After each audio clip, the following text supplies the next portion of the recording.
दर्शकों, आपने पौराणिक कथाओं में अप्सराओं के बारे में पढ़ा या सुना होगा। इन कथाओं में अप्सराओं को एक बेहद खूबसूरत और आकर्षक महिलाओं के रूप में दर्शाया जाता है, जो देवराज इंद्र की सभा में नृत्य और गायन का काम करती है और जरूरत पड़ने पर अप्सराएं स्वर्ग लोक में रहने वाली आत्माओं एवं देवों का वासना की पूर्ति भी करती हैं। लेकिन इन बातों में कितनी सच्चाई है, ये कोई नहीं जानता, क्योंकि अप्सरों का उल्लेख सिर्फ धर्म ग्रंथों में ही मिलती है। हालांकि हिंदू धर्म ग्रंथों के अलावा चीनी और यूनानी धर्म ग्रंथ में भी अप्सराओं का उल्लेख मिलता है, परंतु उनमें अप्सराओं का चरित्र हिंदू धर्म ग्रंथों में वर्णित चरित्र से काफी भिन्न है और उनके नाम भी अलग है। लेकिन इन अप्सराओं में कुछ अप्सराएं ऐसी भी थी जिसने मनुष्य जाति का इतिहास बदल कर रख दिया। तो दर्शकों, आइए जानते हैं कुछ ऐसी अप्सराओं की प्रेम की कथा के बारे में जिसने देवराज इंद्र के कहने पर पृथ्वी लोक पर अवतरित तो हुई, परंतु उसे किसी न किसी से प्रेम हो गया और वो यहीं की होकर रह गई। हिंदू धर्म ग्रंथों में वर्णित पौराणिक कथाओं के अनुसार स्वर्गलोक की अप्सराएं इतनी सुंदर होती थी कि किसी भी सिद्ध पुरुष का मन बस उसे एक बार देख लेने से ही डोल जाता था। तभी तो जब कभी कोई ऋषि या महर्षि कठोर तप करने लगते थे और देवराज इंद्र को अपना सिंहासन खतरे में लगने लगता था, तो वो इन सुंदरी का उपयोग उनकी तपस्या भंग करने के लिए किया करते थे।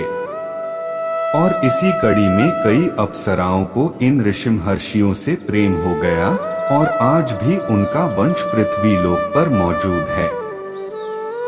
इस कड़ी में सबसे पहला नाम आता है। हिंदू पौराणिक कथाओं में मेनका को स्वर्गलोक की अप्सराओं में से सबसे सुंदर माना जाता है।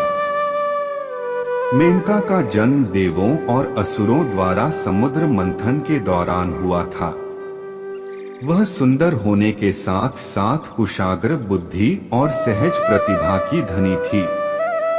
एक कथा के अनुसार एक बार महर्षि विश्वामित्र के कठोर तप के कारण इंद्रदेव भयभीत हो गए और उन्होंने मेनका को स्वर्ग से धरती पर भेजा ताकि वह विश्वामित्र को अपने रूप और यौवन से लुभा सके और उनका तप भंग हो जाए। मेनका इंद्र का आदेश पाते ही पृथ्वी लोक पर आई और उसने सफलतापूर्वक विश्वामित्र को अपने सौंदर्य के जाल में फंसकर उनकी तपस्या भंग कर दी। महर्षि विश्वामित्र मेनका के रूप को देखकर उस पर मोहित हो गए और उसे प्रेम करने लगे। उधर मेनका भी विश्वामित्र के साथ वास्तविक प्रेम में पड़ गई। फिर दोनों पति पत्नी की तरह रहने लगे। कुछ समय बाद दोनों के संयोग से एक पुत्री का जन्म हुआ, जो बाद में ऋषि कर्ण के आश्रम में पली भी और शकुंतला के नाम से प्रसिद्ध हुई। बड़े होने पर शकुंतला का विवाह राजा दुष्यंत से हुआ।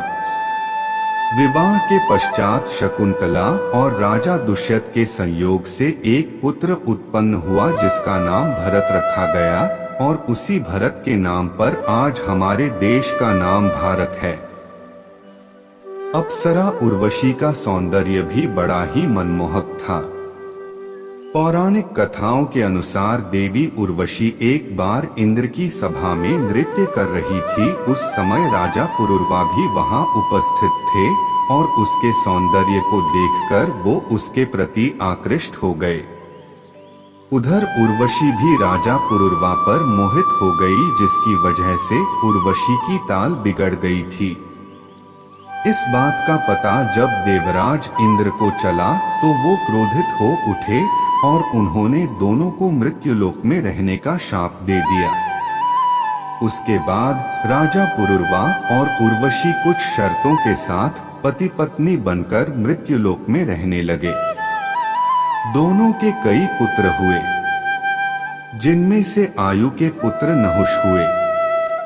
नहुष के ययाति, संयाति, अयाति, अयति और ध्रुव प्रमुख पुत्र थे। इन्हीं में से ययाति के यदु, तुर्वसु, द्रुहु, अनु और पुरु हुए। यदु से यादव और पुरु से पौरव हुए।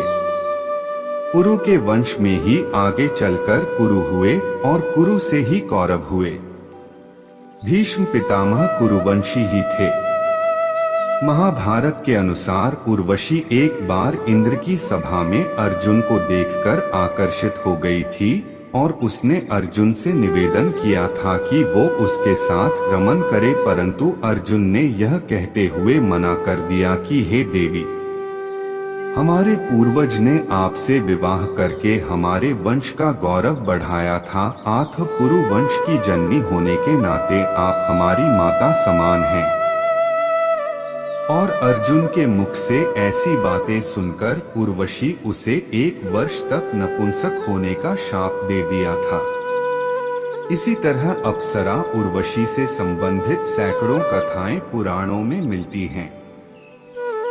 एक ओर जहां उर्वशी और मेनका ने पुरुरवा के वंश को आगे बढ़ाया, वहीं पुंजिकस्थला ने वानर वंश को आगे बढ़ाया था। माता अंजनी से हनुमान के जन्म की कथा तो हम सब ने सुनी है, लेकिन बहुत कम लोग जानते हैं कि माता अंजनी किसी समय इंद्र के दरबार में पुंजिकस्थला नामक एक अप्सरा हुआ करती थी। ऐसा माना जाता है कि एक बार पुंजिकस्थला ने तपस्या करते एक तेजस्वी ऋषि के साथ अभद्रता कर दी। गुस्से में आकर ऋषि ने पुंजिकस्थला को श्राप दे दिया कि जा तू वानर की तरह स्वभाव वाली वानरी बन जा। ऋषि के श्राप को सुनकर पुंजिकस्थला ऋषि से क्षमा याचना मांगने लगी। तब ऋषि ने दया दिखाई और कहा कि तुम्हारा वह रूप भी परम तेजस्वी होगा।